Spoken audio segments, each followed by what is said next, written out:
we mentioned yesterday, today we're going to start planting some of these jackbit little miniature pumpkins.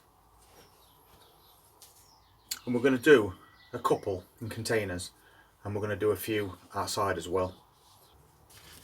But before we get into that, I just want to do a shout out for Alison Davey, who has so kindly made a donation to this channel via the donation button that I have in the description, which is really appreciated because it helps me with the costs towards seeds, plants, pots, trays and compost.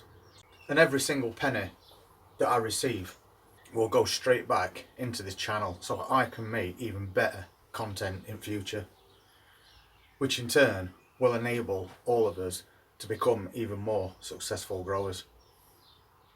So again, Alison, thank you very much for that, very much appreciated. So we'll get started on these now. And the reason we're growing these is because we wanted to grow some little pumpkins in that container garden, which obviously has got a stone base, and pumpkins as a rule like to be grown on the ground and just vine as far as they need to go, and to produce really large pumpkins, and they can vine for up to 25 feet in length. So that was kind of not an option for us in a container. So we went for these instead, because these only grow to about 6 feet in length and produce little miniature pumpkins, which are not only edible but make really nice little Halloween decorations at the same time. So as I was saying, we'll get a few outside to see how they get on, and then we'll pop a couple in a container and get them in that container garden. So I'm going to put a few in here and hopefully we can get them to grow up this fence, or maybe even along top of it. But first we need to prep that ground.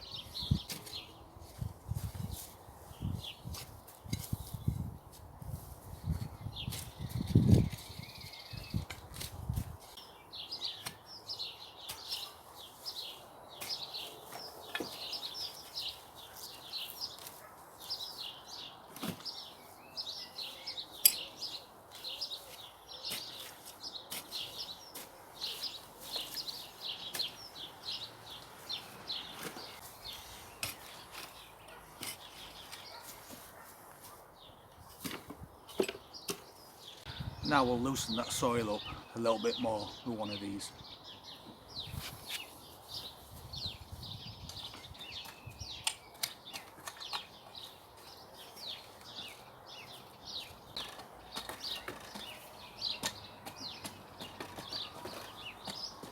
Then we'll add some fish blood and bone, because pumpkin plants are very heavy feeders.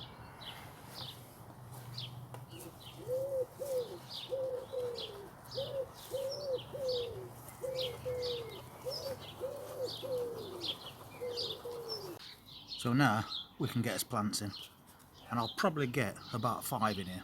We'll see how we go.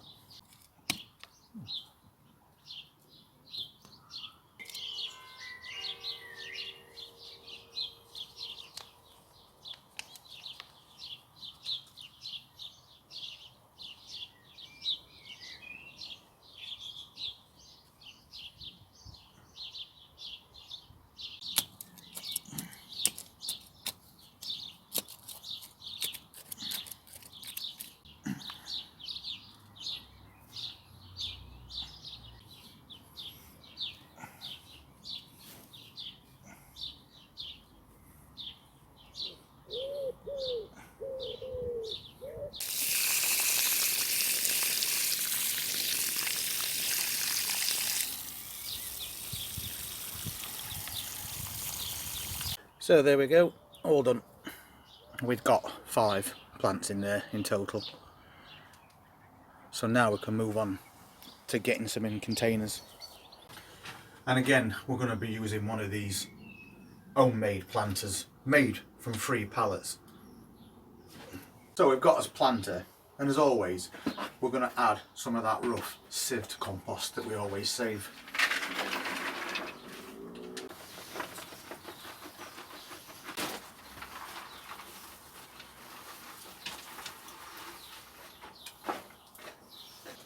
So now we're almost at top, not quite.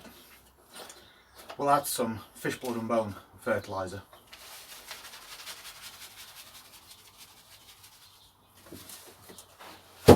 and some grow more.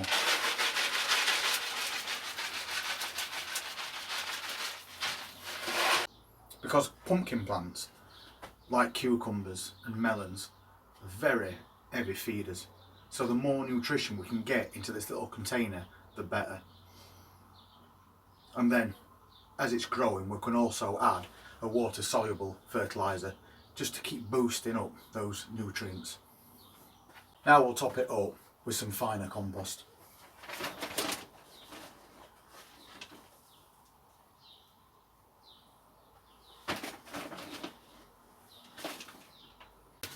Now I'm just going to level this bed out and lightly firm it down at the same time. Now we'll just have a look at these plants, see what's happening with root system. And you can see that's fine, there's no roots tangling around bottom, so this is good to go straight in there. So we'll pop this one right there, and then we'll do another one, same at the other side. And then this plant can go straight in.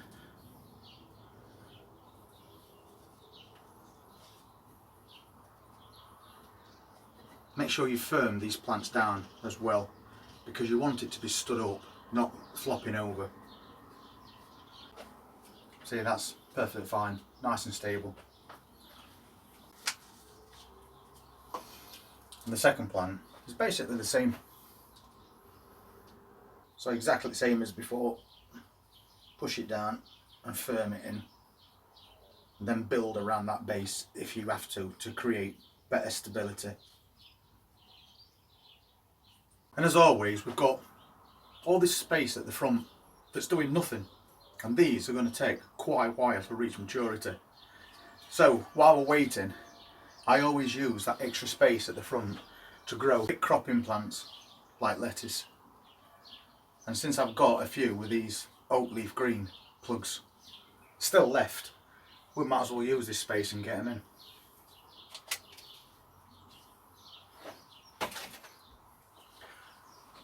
Really tightly packed root system on bottom of these, so they definitely needed coming out. And then we'll just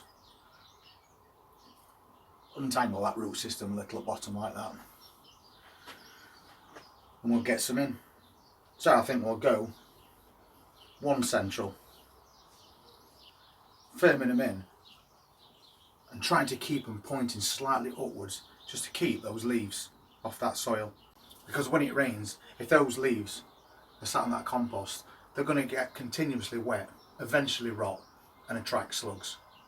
And the slugs will go for the bigger plants as well. So same thing again, another plug in. Get that firmed in like that.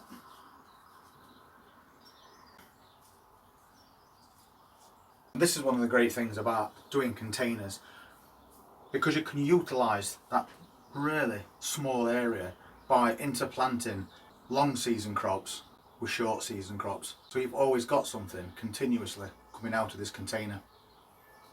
That's a nice big one for a plug. And we've just got one left, so we'll stick there at the front.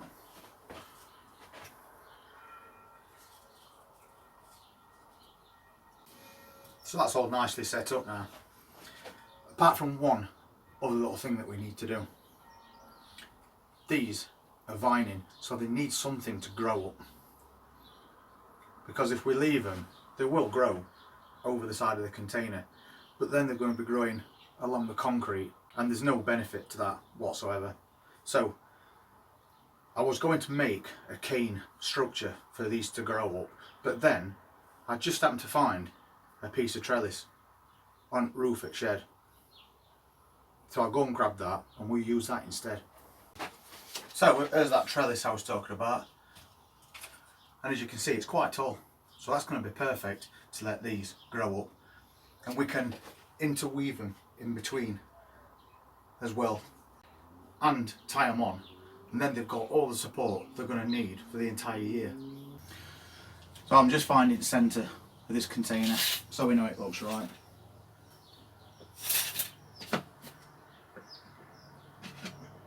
I would say about there, looks fine. So we'll get a screw in.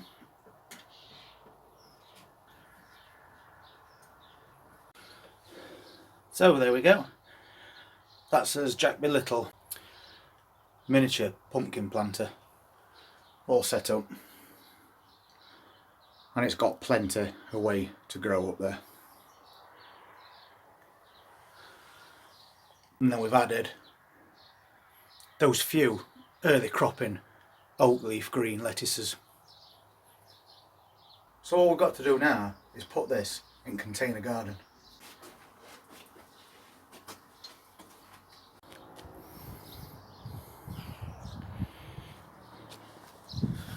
So another great addition to this container garden, which is now starting to fill up quite a bit.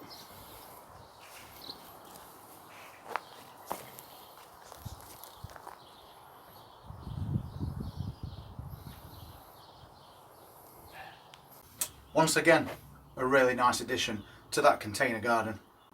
And as we always do, we plant things that are long growing season crops alongside short season ones, so we're continuously getting that harvest all through that year. And once those lettuce plants are exhausted, we'll be growing more seedlings to replace them. So even right into autumn, if we keep replacing these plants with new grown seedlings like these, which are taking up no space at all, we can have an harvest all through year.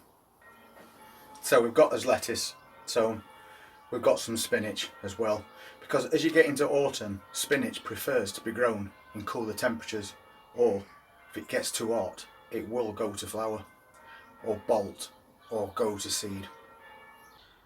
And if you've never seen what it looks like when spinach bolts, flowers, goes to seed, it looks like that. They'll develop these little flower heads on top. Once this happens to your plant, the leaves will start to taste bitter, so they're not really edible. When you're doing these staggered plantings through year,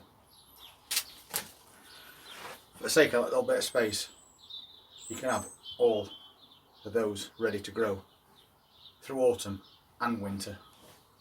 I've got to go and get a few things done now because I've got a barbecue to sort out for wife because it's her birthday today. So I'm going to crack on with them bits and bobs that I need to get done. And if you want to see what happens over the next few months, just hit that subscribe button, press that notifications bell, and we'll see you at next update. You all take care and have a nice weekend. Thank you.